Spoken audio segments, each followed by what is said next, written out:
안녕하세요. 오늘은 신명기 3장 말씀에 대해서 나눠보도록 하겠습니다.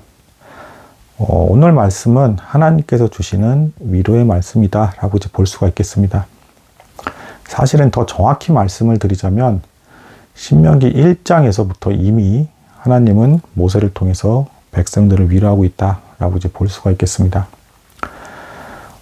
위로를 받아야 된다라는 것이기도 이제 한데, 이제 왜 그런지에 대해서는 아마 조금만 이제 성경을 깊이 보신 분들이라면 잘 아실 수 있을 겁니다. 이제 곧 이제 모세는 죽을 것이고, 그리고 약속의 땅에 들어간다 하더라도 전쟁을 앞두고 있기 때문에, 그리고 전쟁을 앞두고 있는 이방 족속들이 매우 강해 보이기 때문에 두려움이 있을 수밖에 없는 것이죠. 이것에 대해서 하나님께서는 인간의 나약함에 대해서 위로의 말씀을 주고 계시다, 뭐 이렇게 볼 수가 있겠습니다. 자, 1장에서부터 한번 다시금 조금씩 이제 정말로 이제 그런 내용이 이제 이 본문 전체에 담겨 있는가에 대해서 한번 맞춰서 알아보도록 하겠습니다. 우선은 모세가 제일 먼저 한 말씀은 그거였습니다. 1장에서 자신은 하나님의 말씀대로 기록을 하고 있고, 그 다음에 이제 행하고 있다. 그리고 결론적으로는 너희도 그렇게 하라라는 겁니다. 그래서 지휘관들에 대해서도 백성들을 하나님의 말씀대로 다스리라 라는 이제 그런 권면을 주고 있고, 그렇게 할 때 너희에게 하나님께서 이제 복을 내려주실 것이다 라는 이제 그런 것을 전제로 이제 말씀을 이제 전하고 있습니다. 뭐 이 말을 모세가 하는 이유는 아주 간단합니다. 이제는 자기는 이제 떠나야 될 때가 이제 왔기 때문입니다. 해야 될 일을 다 한 것입니다. 자, 이 부분에 대해서도 모세가 얼마나 하나님 보시기에 아름다운 사람이었는가 라는 것에 대해서 깊이 와닿는 부분이 있습니다. 보통 대다수의 사람들, 악한 사람들 혹은 좀 연약한 사람들은 이제 너는 곧 그만두게 될 것이다 라는 어떤 이런 이제 통보를 받게 되면 이제 남아있는 그 임기 기간이라든가 해야 되는 그 기간 동안에 마음이 내려앉아서 해이해지기 쉽고, 이제 아무래도 이제 좀 자신은 이제 쉬고 싶다라는 입장을 취하게 되고, 이제 대충 마무리 짓고 싶은, 어차피 이제 이후에는 자기가 계속 이 백성들을 돌볼 것이 아니기 때문에, 혹은 내가 해야 될 일이 아니기 때문에 약간은 자포자기하고 싶은 이제 그런 심정이 드는 것이 대다수의 이제 일반적인 이제 인간의 모습입니다. 나랑은 이제 그 다음 세대는 이제 사실상 상관이 없다라는 것이죠. 근데 모세는 정말 하나님의 충성스러운 종이었기 때문에 내가 떠나게 될지라도 이후에 있는 너희가 정말 하나님의 축복을 누리면서 잘 되기를 바란다 라는 그 마음을 결코 놓지 않고 오히려 더 극적으로 끝까지 하나님께 충성하면서 간절히 남아있는 말씀을 유언처럼 전하고 있는 것입니다.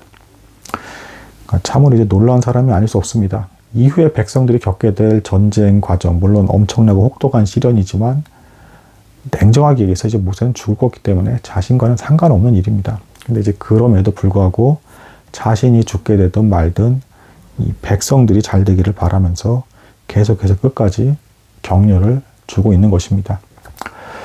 성령에 사로잡힌 사람이 어떤 사랑을 보여주고 있는지를 보여주는 이제 그런 모습이라고 이제 볼 수가 있겠습니다.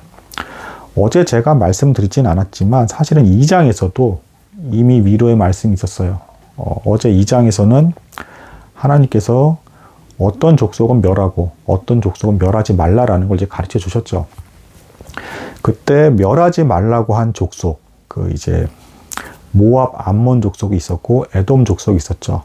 근데 이 족속들에 관한 이야기가 추가돼서 조금 더 나온 내용이 본문에 있습니다. 주의 깊게 보신 분은 보셨을 거예요. 어떤 내용이 추가가 되어 있냐면 에돔 족속과 암몬, 모압 족속에게 하나님께서 허락하신 땅이 역시 있는데 이들도 이 땅을 차지할 때 거인족들을 물리쳤다라는 것입니다. 그러니까 지금 이 이스라엘 백성들에게 공포를 주는 것 중에 하나가 이방 족속들의 군대가 무서웠을 뿐더러 거기에 이제 거인족도 있는 거예요.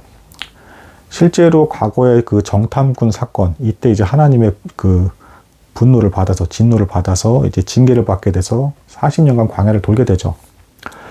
그때도 이 정탐꾼들이 이제 어떤 말들을 막 늘어놨습니까? 거기 이제 거인족도 있다. 우리는 이제 메뚜기 같다 하면서 이들과 상대가 되겠느냐라고 하면서 두려움에 떠는 말들을 막 하고 이제 믿음 없는 말들을 막 쏟아냈죠. 그래서 결국에는 하나님의 징계를 받게 됐습니다. 자, 이때의 그 백성들의 마음의 상태가 지금 이 백성들에게도 여전히 있기 때문에 이런 위로의 말씀이 주어지는 것입니다. 너희 이스라엘 백성, 내가 하나님이 직접 인도하는 너희 이스라엘 백성이 아닌 족속들조차도 자신들의 땅을 차지할 때 거인족들을 물리쳤다. 근데 너희가 왜 못하겠느냐라는 것을 2장에서 이제 의도적으로 이제 그렇게 말씀을 선언하시면서 위로를 주고 계신 겁니다. 너희도 믿음으로 충분히 약속의 땅에 들어가서 그런 거인족들을 물리칠 수 있다라는 것을 보여주시는 것입니다. 실제로 3장에서도 또 이제 동일한 말씀이 또 나옵니다. 시온 왕, 바산 왕, 이들을 모세가 살아있는 중에 이제 물리친 족속이죠. 그러니까 이제 모세가 하나도 물리친 족속이 없는 게 아닙니다. 정복 전쟁, 여호수아가 치를 정복 전쟁 전에 모세가 물리친 족속이 있죠. 근데 이들 족속 안에도 이제 철침장을 쓰는 사람이 있고 이제 거인이 있었다라는 식의 본문 말씀이 나오면서 너희가 이미 그런 사람들을 물리쳤다는 것입니다. 그러니까 이제 두려워하지 말라는 것이죠. 안타깝지만, 사실은 그렇습니다. 여기서도 이제 반복적으로 이제 보여지는 모습이긴 하지만, 하나님께 순종하는 순간조차도 사실은 인간은 나약하기 때문에, 아주 가끔 좀 어쩌다가, 다니엘이라든가, 다윗이 골리앗 앞에 나갈 때라든가, 이제 하나님의 특별한 붙들림에 의해서 용기가 출중할 때가 물론 있긴 하지만, 이사야처럼 내가 여기 있나 해도 갑자기 나오게 되기도 하고, 그건 사실은 드문 경우고 대다수는 순종을 하게 될 때 이제 그 두려운 마음 혹은 마지못해서라도 생명의 말씀이 여기밖에 없으니까 도망갈 수 없는 것. 마치 예수님께서 오병이어의 기적을 행하시고 나서 어려운 말씀을 그 이후에 했을 때 많은 사람들이 다 떠났죠. 근데 이제 이 제자들은 떠나지 않았잖아요. 왜 그랬습니까? 제자들이 대단해서가 아니라 적어도 그건 알고 있었던 것이죠. 예수님께서 살아있는 생명의 말씀이기 때문에 이분을 떠나서는 구원에 이를 수가 없으니까 있었던 겁니다. 이들도 그 어려운 말씀이 걸림이 되었음에도 불구하고 마찬가지로 저나 여러분들도 예수님을 알아가고 말씀을 배우는 거, 읽는 것조차도 사실은 어렵죠. 이런 어려움에 부대끼게 될 때 피하고 싶고 뭔가 그만두고 싶어질 때가 있다. 근데 하나님께서는 이런 신명기 3장 말씀을 통해서 너희가 믿음으로 이것을 능히 극복할 수 있다라는 것을 보여주고 계시는 것입니다. 자, 그래서 실제로 오늘 신명기 3장의 말씀에서 너희가 이미 거인족들을 물리쳤을 뿐더러 이렇게 하면서 또 이어지는 내용에서 역시 모세는 자기의 죽음에 대한 것에서 지금 거의 얘기를 안 하고 있어요. 대단한 사람이죠. 여호수아를 이제 또 언급을 하면서 여호수아에 대해서도 이제 격려를 하고 이제 강하고 담대하라는 얘기를 하면서 너희가 이 약속의 땅을 믿음으로 하나님을 의지하고 순종하면서 나아갈 때 반드시 차지할 수 있을 것이다 라는 것을 이제 반복적으로 선언을 하고 있습니다. 자, 이 내용을 그리고 결론적으로 후반부에서는 이제 물론 이제 이런 내용도 나와요. 할 수 있다, 단순히 이것만 또 나온 게 아니라, 자, 모세가 정복한 그 지역의 땅은 요단강 동편이었는데, 이쪽에 이제 이스라엘 백성의 두 지파와 절반 지파가 이곳을 이미 차지하기로 약속이 된 게 있었죠. 그러면서도 동시에 어떤 또 약속이 있었습니까?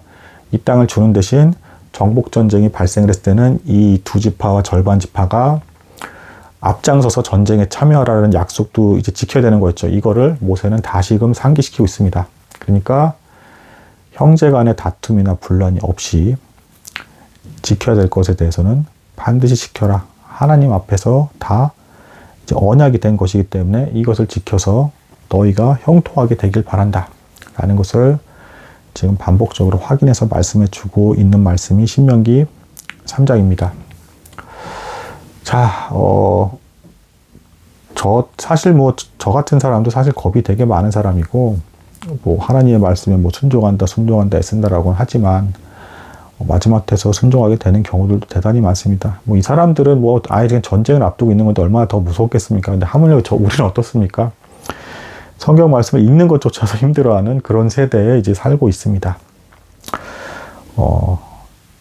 안 하는 것보다는 어쨌든 그래도 마지못해서라도 순종을 하고 거기서 또 하나님의 위로의 말씀을 확인하면서 믿음으로 붙들고 나아가는 것이 그나마 그래도 낫기 때문에, 물론 제일 좋은 거는 아주 담대한 믿음으로 이것을 받아들이면서 그대로 이제 순종하며 나아가는 것이겠죠.